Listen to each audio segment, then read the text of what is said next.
I have been waiting on you under the old growth trees. The day settles into high noon. The vineyards are overlaid in the valley below. I wait hopefully, doubtfully, as you have asked me to, promising like the divine act of asphodels unearthing their body from the underworld each spring that you would return. Waiting, I can almost anticipate your song through the thicket of woods. As I wait, I recall your oath, spoken when night journeyed its hand over our warm bodies. So long I wait, in defiance of my slowing pulse, my stiffening limbs, my cooling skin. Waiting ceaselessly, the mind wanders, then stills. I am waiting, I am settling into my roots.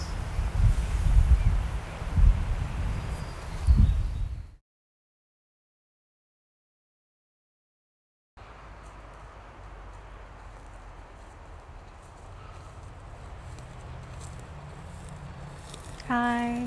Hey, Thanks for meeting with me. thanks so much for having me. Yeah. So, we're here to talk about your wonderful chapbook. How long has it been out for? It's been out for a year now. And it's been a pretty exciting year. Yes, it's been a really, really big year for me, especially as a self-publishing poet. I feel like Eurydice has been this vehicle that I've just been writing on for the past year. Yeah. And has like taken me really, really far. I love that. So tell me, who is Eurydice? Eurydice? Eurydice is from this Greek myth. She is partnered with Orpheus, who is like this world-renowned musician. He's one of the best musicians in the world in this little mythology. And they're married, they're so in love, and he is just so inspired by her, but she ends up having this like very sudden death soon after like their commitment to each other, where she gets bit by a snake, and Orpheus is completely devastated at the loss of her, although she promises like, I'll wait for you, like just go on and continue to live and I'll just wait for you. And completely grief-stricken, he decides that he is going to go to the underworld and save her. And this is kind of what makes him a legend in like the whole world of Greek mythology, is because there hasn't been so many Greek heroes that have gone down to the underworld and been able to like come back. Usually if you go down there, like you don't come back. So he goes down to the underworld with this intention of like going to Hades and being like, hey, like I'll make a deal with you. I really want to bring back this person.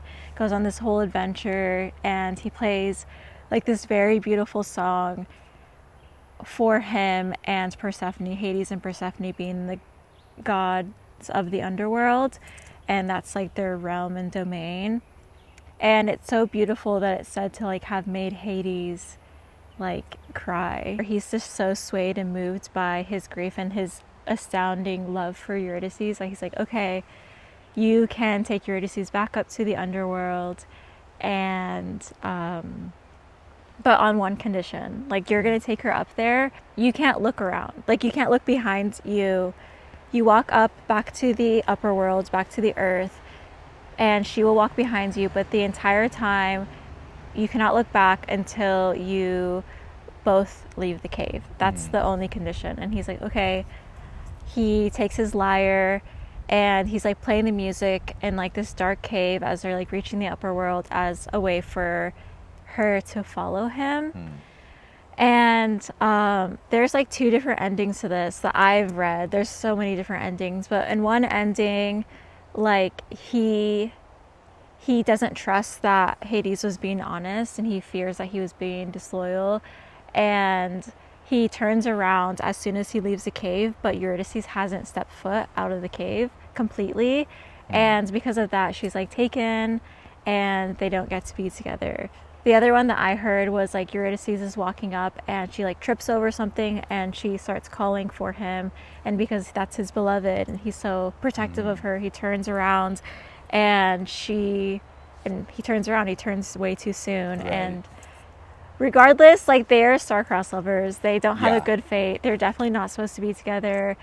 And he goes on living just heartbroken, making all his music out to her, and they're not able to be together until he dies. And Yeah, I would love to return to like what this means emotionally for you, Eurydice, as a myth. But I'm curious when you first heard of the myth and when you first got into Greek mythology and why you decided to work within that realm, really, for this book. that's a really good question. I actually first heard of this myth when I was in college, and I resonated with this story so much because to me, this is a story of heartbreak. This is a story of a relationship ending. And as I was leaving college, I was also exiting a relationship, and this story helped give me a world in which I was able to explore and express the grief that I was feeling from the ending of that relationship. That relationship also being with a musician. So I felt like there was just a lot of resonance in that, and I just related so deeply to Eurydice that, like, I just started to see my life play out in the same ways that her life played out. Obviously not to these extremes extent, but more in the practical way that we all live and embody life. But like, I think something around this time when I started reading Eurydice was I started hearing more about Carl Jung, who really studied archetypes. And he talked a lot about how, like, we all embody these archetypes, and in our life we are embodying archetypes, and we are kind of stuck to their fate. Like, and we can see our life play out as these archetypes, which means that we have a path that we must go down in order to, like, really embody these qualities about us and, like, find our destiny. And I slowly started to go down that archetype as, like, this muse and really understand myself. And the more that I embodied this, the more that I felt like I really understood Eurydice, and she started to come to me more and more. That's so powerful. And when you say she's almost coming to you, do you believe that you're embodying something that, you know, that archetype that you were discussing? Would that be it? Like, you're embodying something that she was once, or in a way? Yeah, I think so. I just think that our stories were so similar because she came to me, and this story came to me at a time where I was exiting a relationship, and I was very, very sad, but I didn't have the voice yet to completely describe these things. And the more that my heart just, like, broke and I sat with, like, years worth of grief, the more that I found my voice, and I found that her voice started to just channel, like, through me. And the other thing being, and one of the major lessons that she taught me, was how to embrace death as, yes, like, there's a physical death and there's, like, a spiritual death. Around this time also, this year-long, maybe like 2-year-long process of processing all this grief, I did experience a lot of death close to me in my family. And then also through that, I was experiencing a death of self.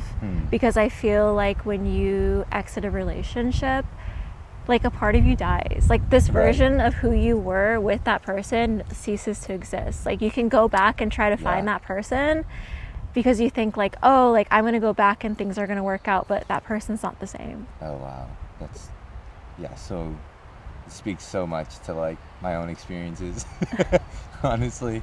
I believe that this chapbook absolutely embodies so many of these themes of, like, death and the cyclical kind of nature of things, and the way that we don't really ever go away, we come back in secret ways.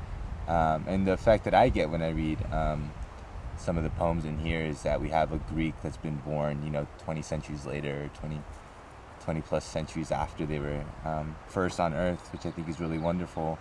Do you want to talk to us a little bit about the poems that you decided to include here, and the music that they embody and how they kind of work together? And then we can maybe go into some of the dynamics of how the book plays out in general. Yeah, I would love to.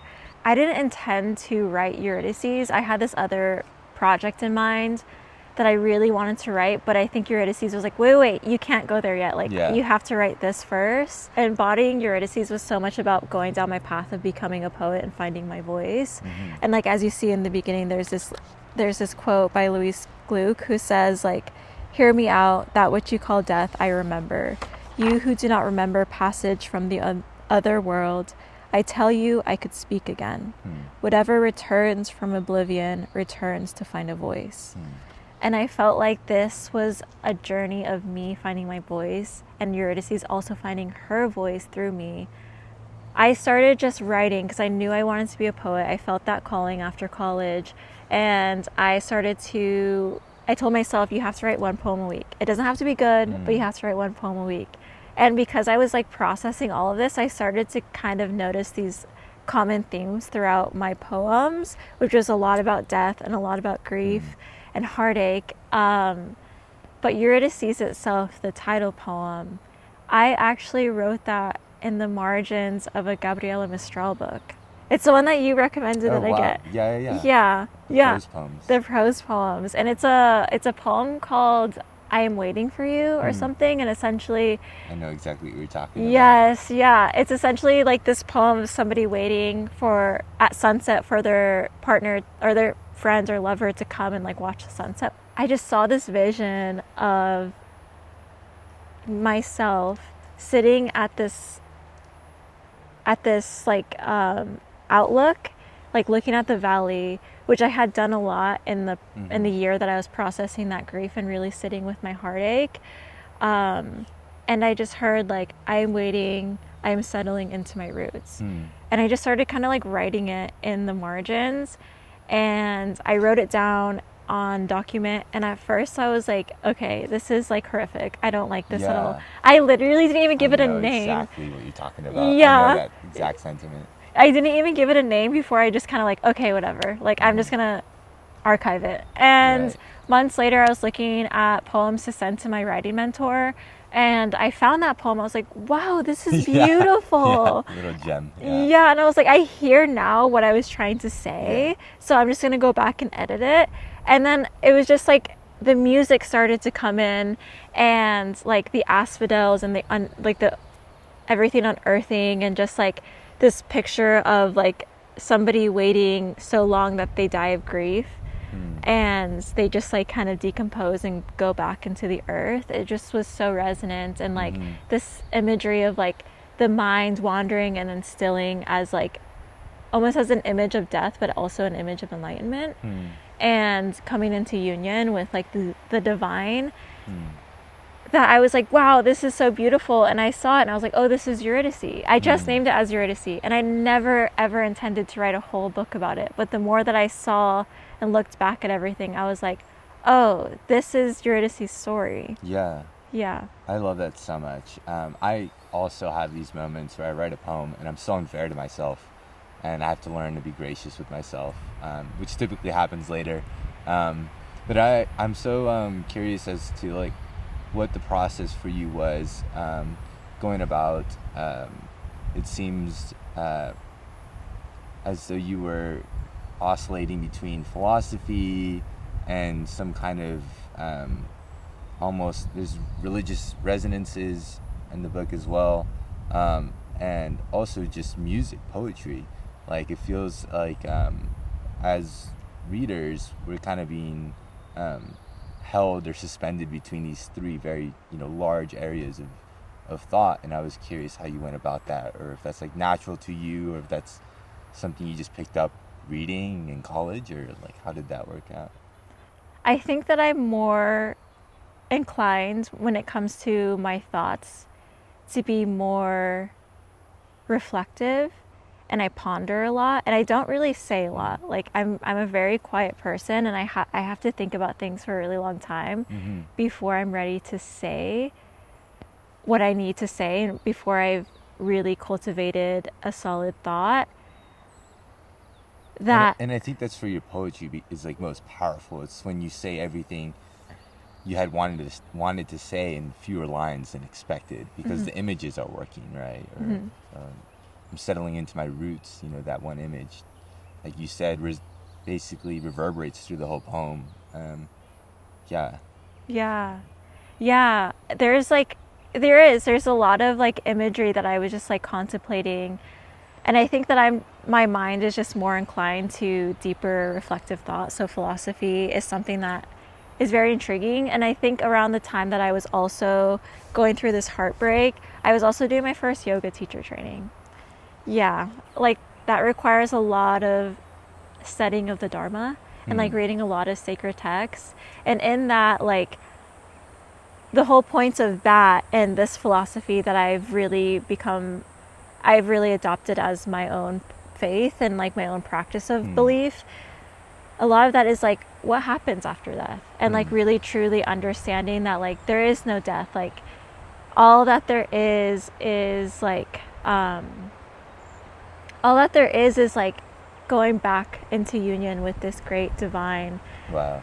Around this same time, I also started reading Leaves of Grass. Oh, let's go. Yeah. Shout out Whitman. And I can't remember it verbatim, but there's this one passage that I love where a child asks, "What is grass?" And he just starts going into like this really, really in-depth like understanding of grass as like this acknowledgement that death makes way to more life, and so that there really is no more death. And around that time, that's when like becoming grass started to become a thing for me, where I like adopted that little name and idea, because I was like, becoming grass is like the understanding of life or death making way to life. So I think all of these things in tandem just started to just naturally happen and like shape my awareness of death and the experiences that I was going through. I love that passage and Leaves of Grass. I mean, who doesn't? And I've actually heard that perhaps surrealism has its start there, because he goes from this question given to him by the child, what is grass? And all he can do is kind of like propose possibilities. Maybe it's a handkerchief dropped by God so that we can remember that there is a God, right? Something along those lines. And then this idea of grass being darker than the white heads of mothers and fathers. It's just like you get these surreal images, which I just think is so cool. Yeah. And then he at the end says like, and to think of death is better than what we supposed, or something like that. It's like, absolutely. Oh, and luckier. Yeah. And that's what I realized. I'm like, wow, death is such a beautiful thing. Yeah, like absolutely. And especially in the world, there's so much like, there's obviously so much chaos in the world that I'm not going to like not acknowledge. And I think dying is incredibly scary, but I think death in itself is incredibly beautiful. It's like this release back into like God. That's so incredible. I think that this is, you're definitely like in the same corner of literature that I am, because I'm getting so excited to hear that these are your beliefs and ideas and themes, and that you're voicing them out in the poetry that you were so committed to write. Because when I do read, Eurydice in your work, I really do feel like there is that almost like philosophical religious resonance that we see in Whitman, which is you have to be a certain type of person to understand that death isn't as bad as we thought it was. And that perhaps, like you said and Whitman said, it might be luckier. I think it takes a certain type of person, and there's not too many of them around. And I think it is somehow tied to the fact that you've experienced the loss of the self, perhaps, and that you've just been aware of death as something that can happen potentially, every day with the coming of night, or the other way around. Do you want to talk to us more about like any other themes that you like really get excited, to work with when you go to write? Yeah, I think going off of continuing, because you asked me about philosophy, I think so much about Eurydice. The actual title poem itself says, "I am settling into my roots." So a lot of that was about reconnecting to my ancestry and like my cultural customs. And when I was contemplating and going through this loss of self, and I also want to acknowledge that, like, I'm very lucky to be alive. I feel, in a sense, that I have been reborn, and I'm very, very lucky to be alive again. And I also acknowledge that I never, like, physically died. I never physically died, so I'm very lucky. But also around the same time that I was going through this grief and, like, this heartache, like, a few weeks before this heartache and the rupture of this relationship, my grandmother, who, my abuela, who I love so dearly and was, like, I feel is a guide for me in spirit. All my life, she was always like, oh, come visit me in Mexico, because she'd always come up to visit us because of her visa. And I would always come, she'd come here, but I had never gotten the chance to go visit her. And I was like, okay, I'm going to go visit you this year. Like, I swear, like, I'm preparing for it. I got a credit card to, like, buy my ticket. Like, I got my passport. Like, I really was making moves to go see her. And a couple weeks before the rupture of my relationship, and like 3 or 4 months before actually going onto the trip, she passed away. And like a month later, my grandfather had also passed away from a broken heart.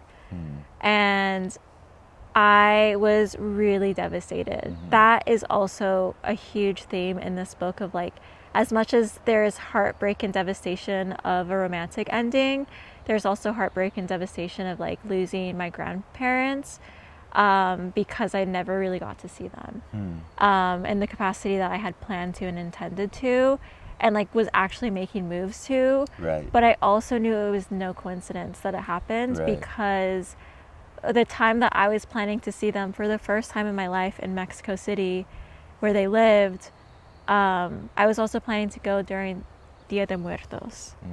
And so I was like, this is the first time I'm going home, and I'm going to visit I was meant to visit my grandparents, but now it's like them welcoming me in spirit through, like, this huge transition to, through, like, honoring and celebrating death. And, like, the more that I reconnected with, like, our culture's, like, customs of celebrating and honoring death, the more that I understood myself, and it was almost like a reclamation of my heritage. And the more that I understood, like, our ancestors, of course they grieve death. Like, death can be incredibly sad. Like, that's, I'm not ever exempting that from this book, because I'm grieving. But I also am like, wow, this is such a beautiful thing the more that you move into it, because it has a lot to teach you.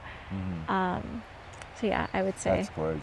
And also, like, so obviously your parents are from Mexico, and your grandparents. And we also get a little bit of the weight of that loss of your grandparents distributed throughout this book as well. And also you took the opportunity to do something really unique, and by filling this wonderful book with ofrendas and images that perhaps you find perhaps you find in Mexican literature, or even Mexican American literature.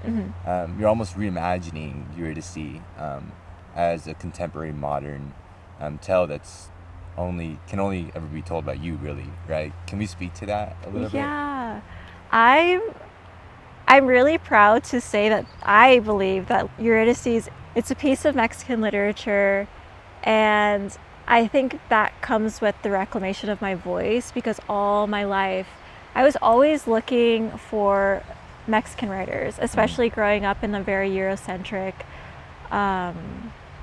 curriculum and, like, academia, and especially, like, going to school, it was all, like, British literature and American literature based, to the point where when I kept looking and looking, I realized I was looking for my own voice. I was looking for my own story. And the more that I leaned into this archetype and really listened to Eurydice and was guided by her, the more that I started seeing, like, the similarities between these beliefs of, like, our cultural values and our cultural customs, that it just slowly just became, like, I reclaimed my voice by reclaiming my culture. And it just was so effortless, and it didn't feel like anything that was forced, because it just happened because it's who I am. And it felt so sweet. It just like, it felt like almost like co-creation with my ancestors. So like I feel like Eurydice almost is like an altar that I'm providing for them, because like in the middle of the book there is altar, that story, and I'm like laying all of this on to their altar, and there's a story and a poem about them that I'm acknowledging and celebrating them. And there's Semillas, the big interlude centerfold, that was based off of a Mexican proverb. And I naturally, in this story, just journey into Mexico for Day of the Dead. Like, I end up at Teotihuacan, and like understanding like the Aztecs like way and belief of death and their honoring and celebration of it. So yeah, I feel like this naturally just became Mexican literature because that's who I am. No, I think you wear the cultural framework perfectly open in this book without it being overbearing. As at times you might see in some publications of poetry today, oftentimes to be a Mexican American poet means wearing everything, your culture so openly that it defines everything about you. But in this, I feel like again, we have a Greek born 20 centuries later who happens to be Mexican American, which I think is such a cool blend, or at least that's who you've actively created in the creation of this book also, which I think if you want to speak to rebirth after a series of different kinds of deaths that you've experienced, you very much have participated in that act of rebirth. I think that's probably the most powerful thing about art. Can you talk to us what your philosophy is behind reclaiming the muse? This was so powerful for me. This felt like almost like a reclamation of self. I just feel like men get so much credit for capturing the beauty and the essence of what a muse is giving to the world, and what the muse is giving to the world is her soul. And so often they get to commodify that. And they get to have like the achievements and the accolades and become renowned off of somebody else's like soul and their essence. And then also like oftentimes, there's oftentimes like a relationship dynamic, and there's things that you go through and the karmas that you work through in these relationships that it's like, well, I just went through all of that with you, and then now it almost feels like abandonment. It almost feels like abandonment and like becoming lost. Like your identity doesn't even really matter. Like, I'm just taking and ciphering what I can from you and all of our time together, whether that have been emotionally, physically, sexually, spiritually.